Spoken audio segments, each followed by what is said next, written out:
Pesantren Padepokan Padang Ati Pekalongan belum kunjung ditutup oleh pemerintah setempat meski dugaan kasus kekerasan seksual massal menimpa santri wanita. Pelecehan seksual tersebut diduga dilakukan sendiri oleh pengasuh Padepokan Padang Ati Pekalongan, Abdul Kalim Fadlun, berusia 55 tahun. Abdul Kalim Fadlun yang merupakan tokoh agama setempat juga sudah diringkus polisi pada Rabu 27 Mei usai polisi berhasil memeriksa 6 santri yang menjadi korban pelecehan seksual. Abdul Kalim Fadlun pun kini sudah ditetapkan sebagai tersangka dan ditahan. Meskipun pihak Abdul Kalim Fadlun tidak mengakui tuduhan pelecehan seksual dan membantah seluruh pernyataan polisi. Ratusan santri pun sudah dipulangkan ke orang tuanya. Saat ini garis polisi pun sudah terpajang di area pondok pesantren sebagai kepentingan penyidikan. Meski sudah berlangsung hampir sepekan, namun Pemprov Jawa Tengah belum kunjung menutup padepokan tersebut. Pemerintah daerah mengaku masih menghadapi kendala terkait penentuan instansi yang memiliki kewenangan untuk mengambil langkah penutupan terhadap lembaga yang tidak terdaftar secara resmi.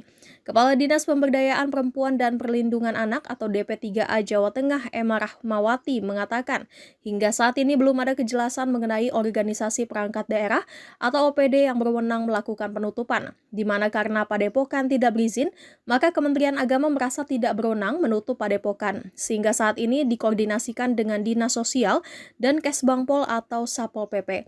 Emma pun tidak menampik bahwa pihaknya masih kesulitan untuk memastikan siapa yang bisa menutup padepokan tersebut.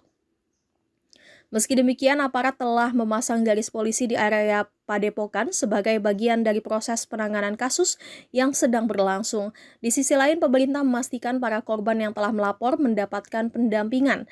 6 korban yang telah membuat laporan ke kepolisian saat ini disebut terus memperoleh layanan pendampingan dan perlindungan. Selain itu, aktivitas pembelajaran di padepokan tersebut juga telah dihentikan sementara. Sekitar 350 santri yang sebelumnya tinggal di lokasi telah dipulangkan ke keluarga masing-masing setelah menjalani proses asesmen. Kasus ini juga kembali menyoroti persoalan lembaga pendidikan keagamaan yang belum memiliki legalitas resmi.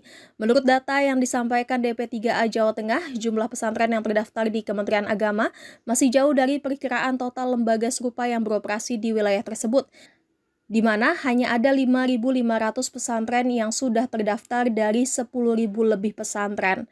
Emma menilai proses sosialisasi mengenai pentingnya perizinan dan legalitas lembaga pendidikan keagamaan masih menjadi tantangan besar bagi pemerintah daerah. Untuk mengatasi persoalan tersebut, Pemprov Jawa Tengah mendorong keterlibatan berbagai forum pesantren guna membantu proses edukasi, pendataan, serta identifikasi persoalan yang dihadapi lembaga-lembaga pendidikan keagamaan di lapangan. Jangan lupa subscribe ya!